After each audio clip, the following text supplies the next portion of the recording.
Hey everybody, I am back with chapter 6 of Stone Fox, which is actually titled Stone Fox.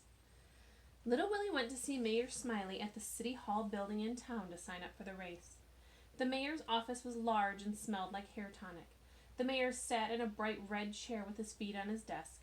There was nothing on his desk except the mayor's feet. "We have a race for you youngsters 1 hour before," Mayor Smiley mopped sweat from his neck with a silk handkerchief, although Little Willie thought it was quite cool in the room. "I want to enter the real race, Mr. Mayor." "You must be funnin', boy." The mayor laughed twice and blotted his neck. "Anyway, there's an entrance fee." "How much?" $50. Little Willie was stunned. That was a lot of money just to enter a race, but he was determined. He ran across the street to the bank. "Don't be stupid," Mr. Foster told Little Willie. "This is not a race for amateurs. Some of the best dog teams in the Northwest will be entering." "I have Searchlight. We can go fast as lightning." "Really we do, Mr. Foster." Mr. Foster shook his head. "You don't stand a chance of winning." "Yes, we do." "Willie, the money in your savings account is for your college education. You know I can't give it to you." "You have to." "I do?" "It's my money."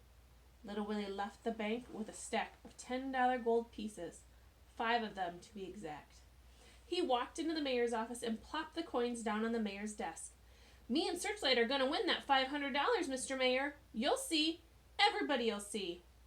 Mayor Smiley counted the money, wiped his neck, and entered Little Willie in the race.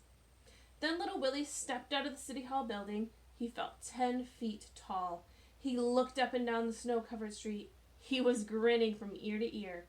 Searchlight walked over and stood in front of the sled, waiting to be hitched up. But Little Willie wasn't ready to go yet. He put his thumbs in his belt loops and let the sun warm his face. He felt great. In his pocket was a map Mayor Smiley had given him showing the 10 miles the race covered. Down Main Street, right on North Road.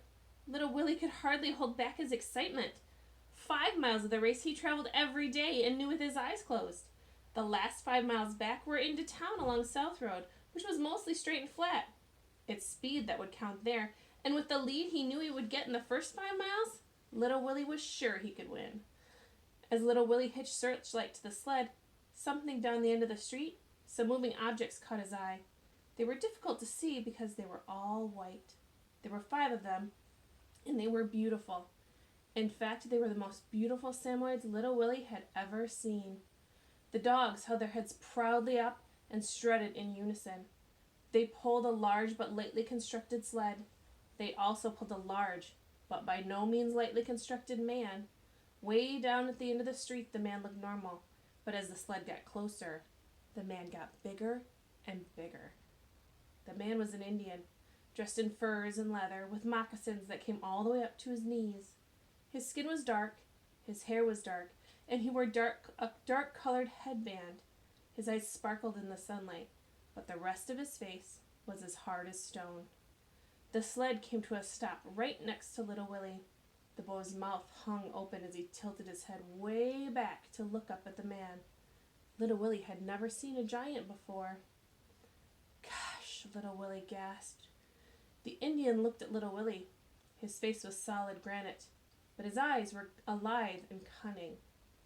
"Howdy," Little Willie blurted out, and he gave a nervous smile. But the Indian said nothing.